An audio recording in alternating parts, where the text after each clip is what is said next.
Human body is identical to that of a butterfly as he emerges out of that cocoon. She said at the moment of this transition, you're never alone. You are not alone now, but many of you don't know that. You feel alone. But I'm telling you, those that feel alone today, the Lord is with you even now. But when you take that trip and you take that make that transition, your guardian angels or someone you love that has already passed away, or even the Lord Jesus will guide you into heaven, into the new city. People have seen gates in heaven. They have seen bright lights. They have seen other things about heaven.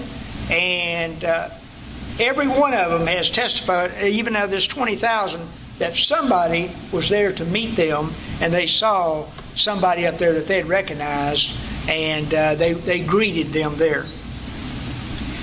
And sometimes God sends us messages from those people that have already passed away.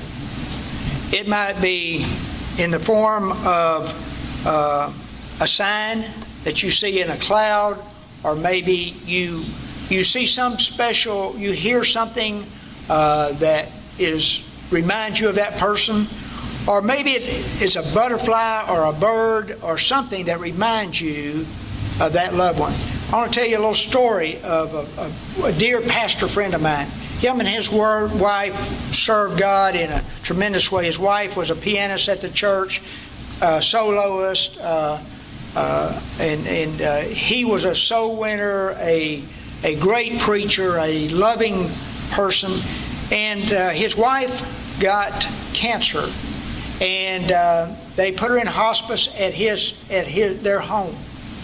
And I went by to see him. And at this point in her sickness, she was unconscious. But as I walked up on their porch, I saw a nest on their porch, and inside the nest was a dove sitting in there. And when I went in and visited with the family, I asked Brother Joel, I said, Joel, what is that bird doing out there? He said, Brother Mark, I don't know. He said, that bird, when we brought my wife in here and put her in the bed, that bird landed there, built a nest and landed there, and the bird has not left that nest yet. And he said, I believe it's a sign from God that she's going to be okay, and that they're waiting, somebody's waiting to take her to heaven. Even a visitation of an angel or a messenger may come in to those that are grieving and have lost hope, to give you hope. Other observations that Dr. Ross compiled was that the time that you spend in this physical body is a very, very short time compared to what you're going to spend in heaven. It's a very important time that you're here, and you need to do all you can to prepare for that day that God calls you to go to heaven. She said that death is like putting away a winter coat and putting on your summer clothes. You just don't need this body when you get ready to go to heaven. Jesus put it this way. He said, flesh and blood cannot inherit the kingdom of heaven. It just won't work up there. I'm giving you a new body that will live forever, and you will be able to experience the things that I have for you. There was another man named Dr. Eben Alexander, medical doctor. He was a chief neurologist at a institution up in New York. He was very skeptical of near-death experiences. In fact, he didn't believe them. He listened to a lot of them, but he was highly educated. He excelled in his field of medicine, and he thought that, well, there's something neurological going on up there that causes people to see visions and hear voices and all this kind of stuff. But he didn't believe in it. He took a trip to Israel to do some type of speaking engagement over there, and he came down with a bacterial virus that put him in a coma. He was in a coma for 7 days. When he came out of the coma, he expressed to people that he had been in heaven. He actually wrote a book called Proof of Heaven.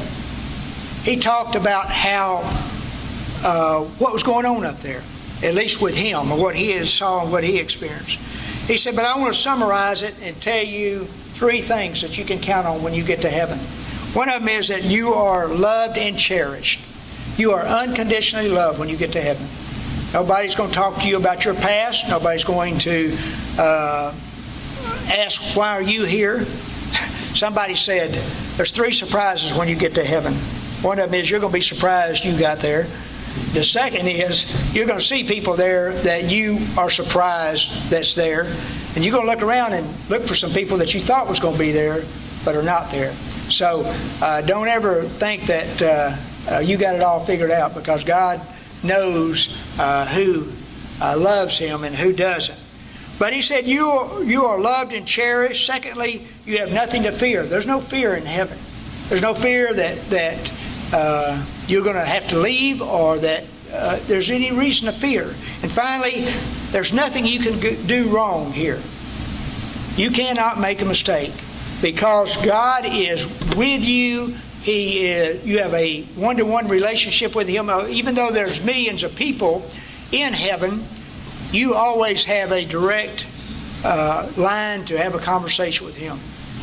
One time I was at a Georgia Bulldog football game, and it was the first time I'd went, and I was sitting there, and thousands of people were in the stadium. It was full. It was full that day, and I felt all alone, really, with all those thousands of people. And I said to the Lord, Lord, I know there's more people in heaven than there are that is in this stadium, but how in the world can you communicate with me in heaven when there's so many other people up there? And all of a sudden, on the big Jumbotron, or whatever the big thing is out there that shows the replays and things, the camera zoomed in on a little child, and the child was smiling, and it was a beautiful picture. And God said to me, just like that camera can pick one child out of several thousand people, I can pick you out anytime you want to talk to me. And you know, it's no wonder why people that have these near-death experiences don't want to return to earth. And I know sometimes we miss our loved ones. I mean, both my parents are in heaven. My brother's in heaven. My wife's parents are in heaven. And we would love to see them again. But I'm going to tell you something. They don't want to come back here. They're not, they are having a wonderful time in heaven.